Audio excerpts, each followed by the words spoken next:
padamu. Untuk Engkau aku hidup, untuk Engkau aku mati. Salam sahabat doa kekuatanku, jumpa lagi dengan kami di Doa Kekuatanku Channel. Pada hari ini Jumat 23 Mei 2025. Sapaan Sabda Tuhan yang akan kita dengarkan diambil dari Injil Yohanes bab 15 ayat 12 sampai dengan 17. Doa dan permenungan kita hari ini akan bersama dengan saya, Suster Maria Sifra PRR. Mari Bapak Ibu para sahabatku yang terkasih, kita awali hari ini dengan terlebih dahulu mengundang kehadiran Roh Kudus untuk menguatkan iman kita.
Dalam nama Bapa dan Putra dan Roh Kudus. Amin. Tuhan Yesus, kami bersyukur atas firman-Mu hari ini. Engkau memanggil kami bukan karena kami hebat, tetapi karena Engkau mengasihi kami. Ajarilah kami untuk mencintai seperti Engkau mencintai kami. Berilah kami keberanian untuk menjadi sahabat-Mu dan menjadi sahabat bagi sesama yang kami jumpai di perjalanan hidup kami ini. Jadikanlah hidup kami ladang yang subur bagi kasih dan harapan kepada sesama yang ada di sekitar kami. Tuhan, dengarkanlah doa-doa dan pengharapan kami ini kepadamu. Karena Engkaulah Tuhan dan Juru Selamat kami. Amin. Tuhan beserta kita sekarang dan selama-lamanya. Inilah Injil suci menurut Yohanes. Dimuliakanlah Tuhan.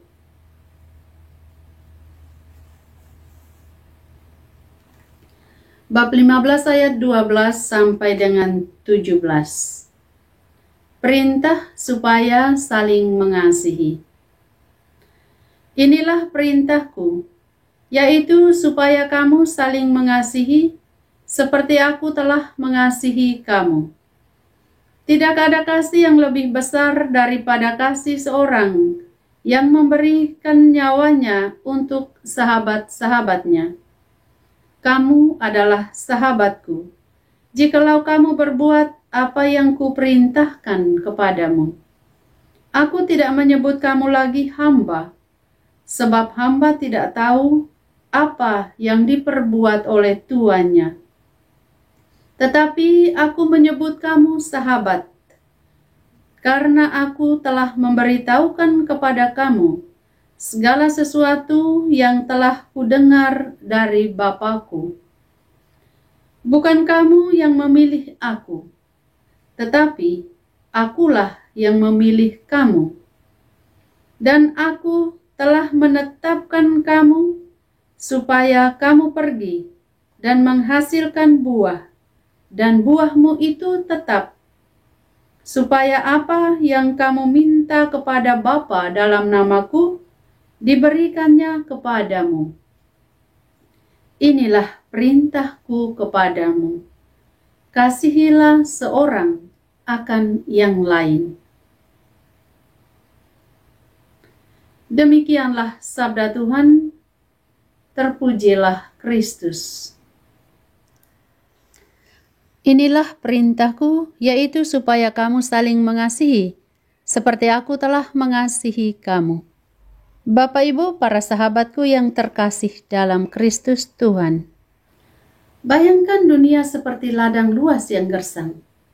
Banyak orang berjalan di tengah panasnya kehidupan, membawa beban yang berat, haus akan kasih, haus akan perhatian, dan haus akan pengertian. Di tengah dunia yang sering terasa kering dan keras, Yesus mengajak kita menjadi mata air kecil untuk menghadirkan kesejukan, untuk menghadirkan kasih. Kasih yang Yesus ajarkan bukan kasih yang basa-basi, bukan kasih yang sekedar emoji, emoji hati. Biasa kalau kita mau mengirim WhatsApp kepada seseorang, lalu kita mulai tambahkan emoji di situ, ada yang tertawa, ada yang bentuk hati. Bukan hanya sebatas itu, Bapak Ibu, para sahabatku. Bukan hanya sebatas ucapan, bukan hanya sebatas tanda emoji itu. Bukan hanya sebuah simbol yang tidak benar-benar peduli. Kasih Yesus itu kasih yang berarti, kasih yang berani mengambil resiko, kasih yang mau turun tangan, kasih yang tidak menunggu, tetapi kasih yang mencari kebenaran, mencari kebaikan, mencari kedamaian, dan kemudian menemukan semua itu. Itulah kasih Yesus yang seharusnya menjadi bagian dari hidup kita juga, yang seharusnya menjadi kasih kita. Yesus katakan, kasihilah seperti aku mengasihi kamu. Ini bukan kasih yang nyaman, tetapi kasih yang menuntut. Yesus mengasihi dengan memberi dirinya seutuhnya. Kita bayangkan, Yesus bahkan sampai mati disalib karena Ia begitu dalam mengasihi kita. Itu artinya kita pun dipanggil untuk mencintai dengan sungguh-sungguh, untuk mengasihi dengan sungguh-sungguh dalam tindakan kita, bukan hanya dalam kata-kata.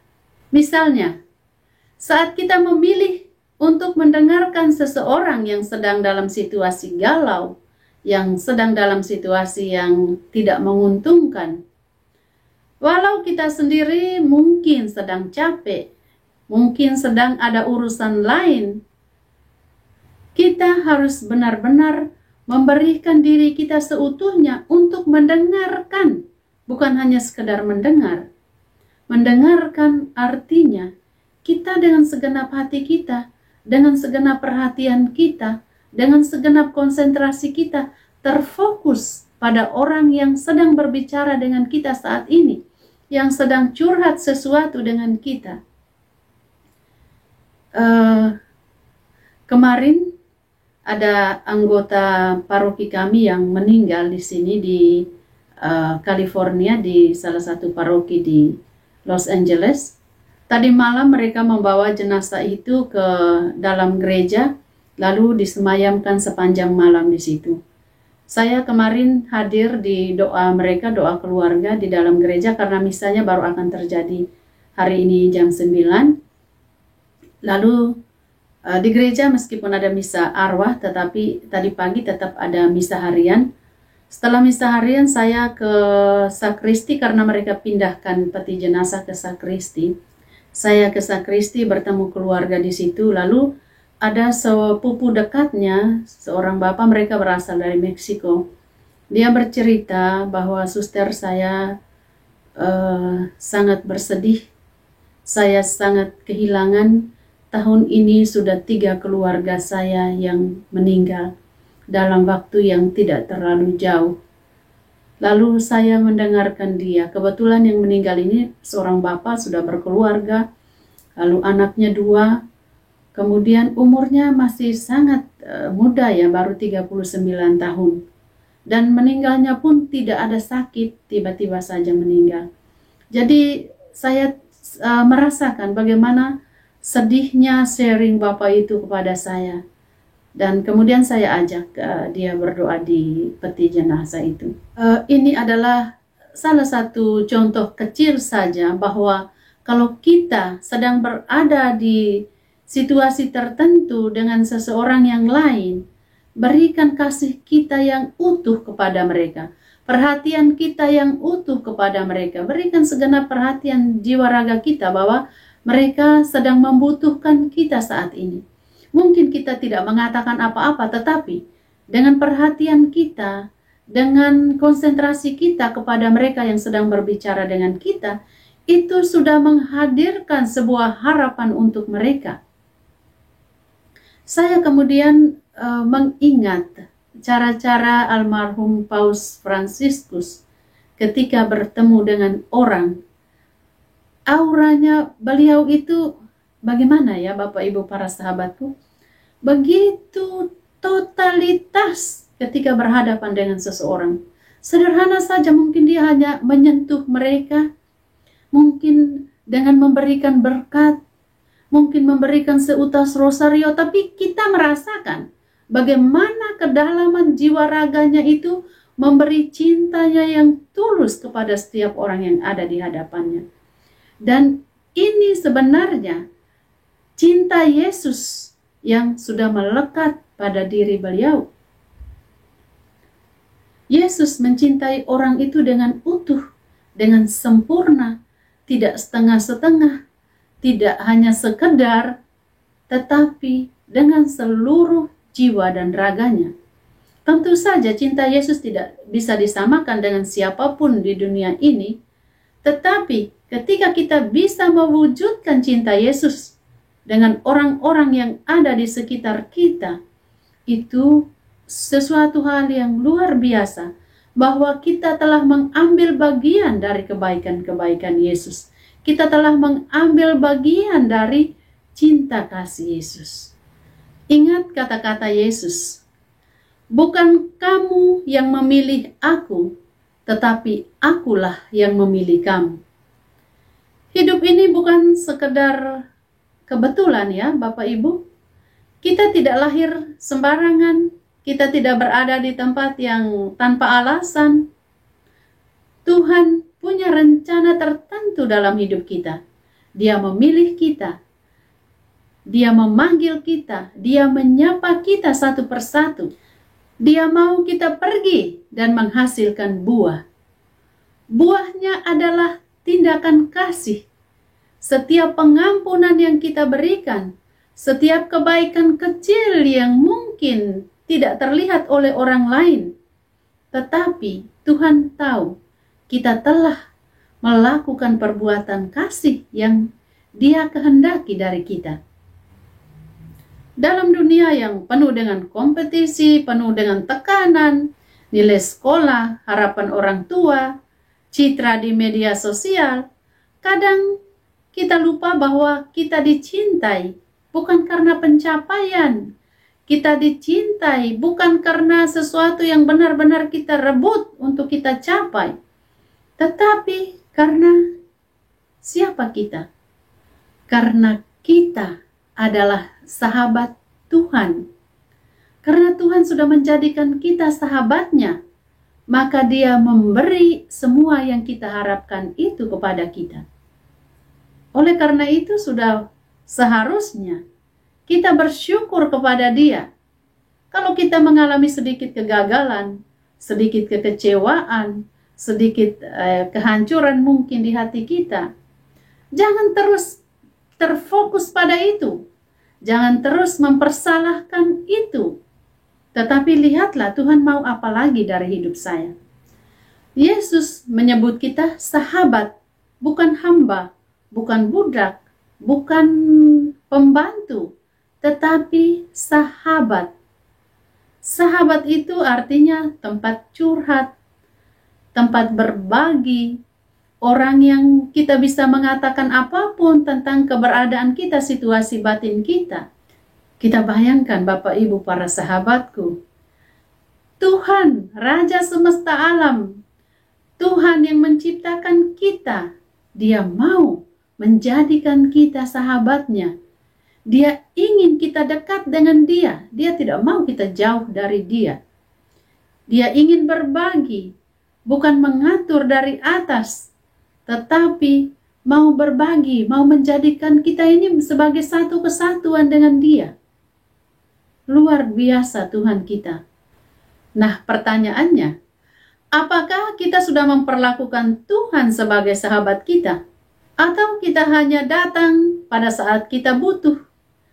Kita hanya datang pada saat kita membalas WA seseorang, Tuhan memberkati dengan mudahnya, tetapi sebenarnya kita tidak benar-benar menjadikan Tuhan itu sahabat kita. Ini penting untuk kita bertanya diri, ketika Tuhan sudah menjadikan kita sahabatnya, apakah kita pun benar-benar mau menjadi sahabat Yesus? Hari ini, saat ini, pada zaman ini, kita hidup di dunia yang mudah marah, mudah benci. Kita lihat peperangan masih terjadi di mana-mana. Perang suku atau perang antar negara masih saja terjadi. Nah, ada istilah lain lagi sekarang, perang media, ada juga perang tarif, macam-macam. Itu semua terjadi karena orang kurang menyadari bahwa kasih Tuhan itu penting diwujudkan dalam hidup mereka. Kasih Tuhan itu penting diwujudkan satu dengan yang lain. Orang kurang menyadari bahwa hidup ini harusnya untuk saling mengisi, bukan saling berperang, bukan untuk saling berbentrokan. Dan hari ini Yesus mengajak kita untuk mengasihi. Mengasihi berarti berani berbeda. Ketika orang lain menyebar gosip, kita memilih diam dan membela keberpihakan, berpihak pada orang-orang yang menjadi korban gosip. Kita jangan lagi memasukkan diri kita menambah jumlah penggosip. Itu sebenarnya kita perlu sadari bahwa itu tindakan yang membuat kita berdosa. Ketika orang lain tertawa mengejek, kita memilih mendekat dan menguatkan. Itu situasi-situasi nyata yang ada di dunia ini. Ketika orang lain masah bodoh dengan seseorang, orang lain tidak peduli, kita memilih untuk peduli. Sapalah dengan satu sapaan yang sederhana saja, apa kabar? Ketika orang sedang dalam pergumulan hidup, sapaan itu justru menguatkan. Dan orang akan merasa tersentuh, oh dia menyapa saya. Apalagi kalau kita menyapa sebut dengan nama orang itu. Orang akan merasa, wah dia kenal saya. Wah dia tahu saya, seolah-olah dia sedang tahu saya sedang dalam pergulatan. Itulah Bapak Ibu, kasih Yesus itu harus menjadi bagian dari kasih kita. Kasihilah seorang akan yang lain, sesuai dengan panggilan hidup kita masing-masing, sesuai dengan porsi kita masing-masing. Mengasihi bukan yang dibuat-buat, tetapi dari ketulusan hati kita, dari keikhlasan kita, dari apa adanya kita, tetapi kita tulus mau mengasihi.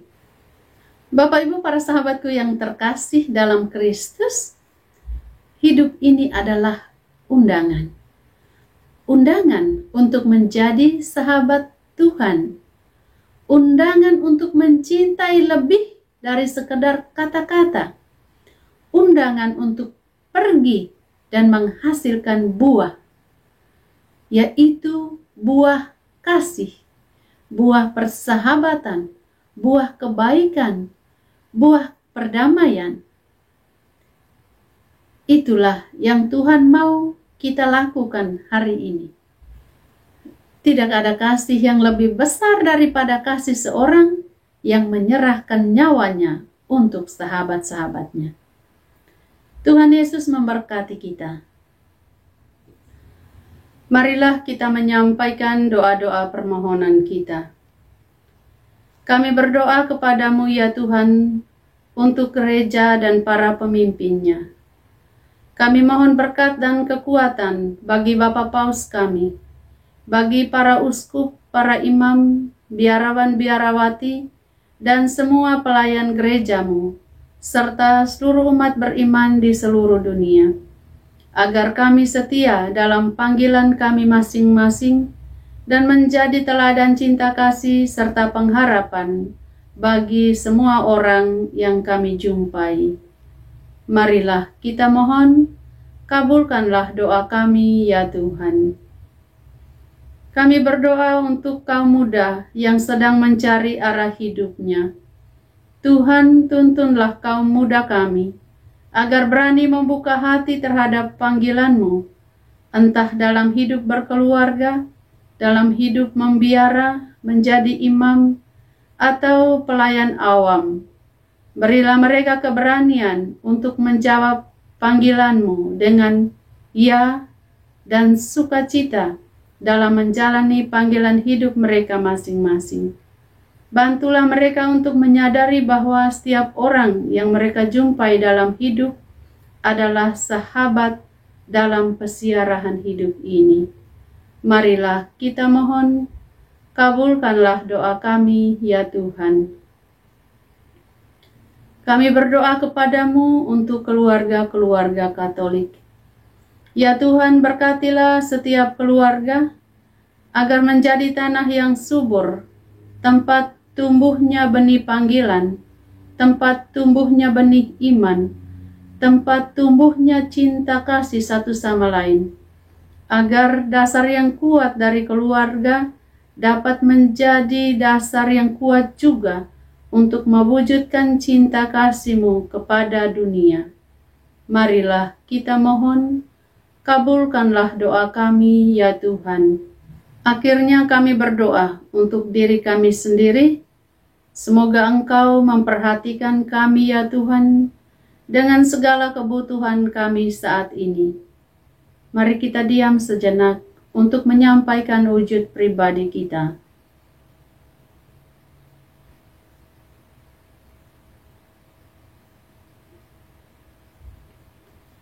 Marilah kita mohon, kabulkanlah doa kami ya Tuhan. Bapa kami yang ada di surga, dimuliakanlah nama-Mu, datanglah kerajaan-Mu, jadilah kehendak-Mu, di atas bumi seperti di dalam surga. Berilah kami rejeki pada hari ini, dan ampunilah kesalahan kami, seperti kami pun mengampuni yang bersalah kepada kami. Dan janganlah masukkan kami ke dalam pencobaan, tetapi bebaskanlah kami dari yang jahat. Amin. Salam Maria, penuh rahmat, Tuhan sertamu. Terpujilah engkau di antara wanita, dan terpujilah buah tubuhmu, Yesus. Santa Maria, Bunda Allah, doakanlah kami yang berdosa ini, sekarang dan waktu kami mati. Amin. Kemuliaan kepada Bapa dan Putra dan Roh Kudus, seperti pada permulaan, sekarang, selalu, dan sepanjang segala abad. Amin. Yesus Kristus, Anak Allah yang hidup terang dunia, aku sembah sujud kepadamu. Untuk Engkau aku hidup, untuk Engkau aku mati. Yesus Kristus, Anak Allah yang hidup terang dunia, aku sembah sujud kepadamu. Untuk Engkau aku hidup, untuk Engkau aku mati. Yesus Kristus, Anak Allah yang hidup terang dunia, aku sembah sujud kepadamu. Untuk Engkau aku hidup, untuk Engkau aku mati. Santa Maria Reina Rosari, doakanlah kami. Santo Yosef, doakanlah kami. Santo Gabriel, doakanlah kami. Santo Santa pelindung kami masing-masing, doakanlah kami. Mari Bapak Ibu kita siapkan hati kita untuk menerima berkat Tuhan. Tuhan bersama-Mu dan bersama rohmu. Semoga saudara-saudari sekalian diberkati oleh Yang Maha Kuasa, Bapa dan Putra dan Roh Kudus. Amin. Terima kasih telah hadir bersama dengan kami dalam doa dan permenungan kita pada hari ini. Kita akan berjumpa lagi di doa dan permenungan pada hari-hari yang akan datang. Kami akan selalu hadir untuk menyapa setiap hati. Jika rasa ingin menyerah, doa jadi kekuatan. Tangan Tuhan terulur menyapa. Aku hanya sejauh doa. Dalam doa